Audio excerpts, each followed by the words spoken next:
सांसद धवल पटेल द्वारा वंदे भारत ट्रेन ने लीली झंडी बतावी प्रस्थान कराव्યું। देशना यशस्वी वडाप्रधान नरेन्द्र मोदीना नेतृत्वમાં કાર્યરત કેન્દ્ર સરકારના વિવિધ મંત્રાલયો દ્વારા વિકાસશીલ ભારતના અનેક વિકાસ કાર્યો ચાલી રહ્યા છે।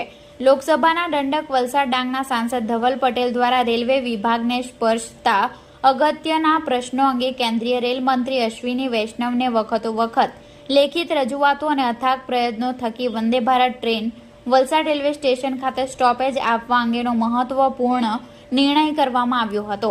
વલસાડ રેલવે સ્ટેશનના પ્લેટફોર્મ 3 ખાતે ગાંધીનગર કેપિટલથી મુંબઈ સેન્ટ્રલ તરફ જતી વંદે ભારત ટ્રેનને આવકાર્યા બાદ સાંસદ ધવલ પટેલે ડિવિઝનલ રેલવે મેનેજર વલસાડ જિલ્લા ભારતીય જનતા પાર્ટીના પ્રમુખ હેમંતભાઈ કંસારા, જિલ્લા પંચાયતના પ્રમુખ મનહરભાઈ પટેલ, વલસાડના ધારાસભ્ય ભરતભાઈ પટેલ, ધરમપુરના ધારાસભ્ય અરવિંદભાઈ પટેલ, ડાંગ જિલ્લા ભાજપના પ્રભારી રાજેશભાઈ દેસાઈ સાથે લીલી ઝંડી બતાવી ટ્રેનને પ્રસ્થાન કરાવ્યું હતું।